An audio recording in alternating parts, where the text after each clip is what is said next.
नमस्कार दोस्तों, आप सभी का स्वागत है हमारे चैनल पर। और आज मैं आप सभी के लिए लेकर आई हूँ आषाढ़ मास में पहले बृहस्पतिवार की व्रत कथा।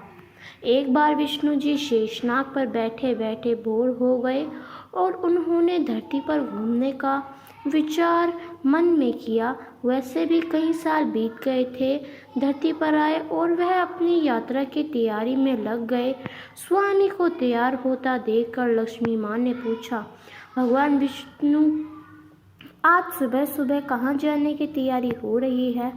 विष्णु जी ने कहा, हे लक्ष्मी, मैं धरती लोक पर घूमने जा रहा हूँ। तो कुछ सोच कर लक्ष्मी माँ ने कहा, हे देव, क्या मैं भी आपके साथ चल सकती हूँ? भगवान विष्णु ने 2 पल सोचा, फिर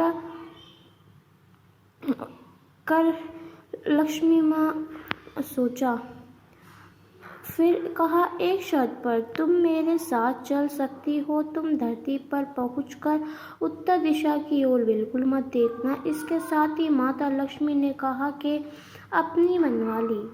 और सुबह सुबह माँ लक्ष्मी और भगवान विष्णु धरती पर पहुंच गए। अभी सूर्य देवता निकल रहे थे। रात बरसात होकर हटी थी। चारों ओर हरियाली की ही हरियाली थी। उस समय चारों ओर बहुत शांति थी और धरती बहुत ही सुंदर दिख रही थी। और माँ लक्ष्मी मंत्र मुग्ध होकर धरती को देख रही थी और भूल गई कि पति को क्या वचन देकर आई है। और चारों ओर देखती हुई कब उत्तर दिशा की ओर देखने लग गई, पता ही नहीं चला। उत्तर दिशा में माँ लक्ष्मी को एक बहुत ही सुंदर बगीचा नजर आया और उस तरफ से भीनी भीनी खुशबू आ रही थी और बहुत ही सुंदर सुंदर फूल खिले थे। यह एक फूलों का खेत था और माँ लक्ष्मी भी ना सोचे समझे उस खेत में गई और एक सुंदर सा फूल तोड़ लाई। लेकिन यह क्या, जब माँ लक्ष्मी भगवान विष्णु के पास वापस आई तो भगवान विष्णु की आंखों में आंसू थे। और भगवान विष्णु ने माँ लक्ष्मी को कहा कि कभी भी किसी से बिना पूछे उसका कुछ भी नहीं लेना चाहिए और साथ ही अपना वचन भी याद रखना चाहिए। माँ लक्ष्मी को अपनी भूल का पता चला तो उन्होंने भगवान विष्णु से इस भूल की माफ़ी मांगी। तो भगवान विष्णु ने कहा कि जो तुमने भूल की है उसकी सज़ा तो तुम्हें ज़रूर मिलेगी। जिस माली के खेत से तुमने फूल बिना पूछे तोड़ा है, यह प्रकार की चोरी है। इसलिए अब तुम 3 साल तक माली के घर नौकर बनकर रहो।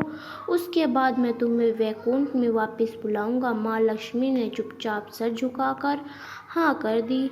आजकल की लक्ष्मी थोड़ी थी और माँ लक्ष्मी एक गरीब औरत का रूप धारण करके उस खेतों के मालिक के घर आई। घर क्या एक झोपड़ा था और मालिक का नाम माधव था। माधव की बीवी 2 बेटे और 3 बेटियां थी। सभी उस छोटे से खेत में काम करके किसी तरह से गुजारा करते थे। माँ लक्ष्मी जब एक साधारण और गरीब औरत बनकर जब माधव के झोपड़े पर गई तो माधव ने पूछा, बहन तुम कौन हो और इस समय तुम्हें क्या चाहिए? तब माँ लक्ष्मी ने कहा, मैं एक गरीब औरत हूँ, मेरी देखभाल करने वाला कोई नहीं। मैंने कई दिनों से खाना भी नहीं खाया। मुझे कोई भी काम दे दो, साथ में मैं तुम्हारे घर का सारा काम भी कर दिया करूँगी। बस मुझे अपने घर में एक कोने से आसरा दे दो।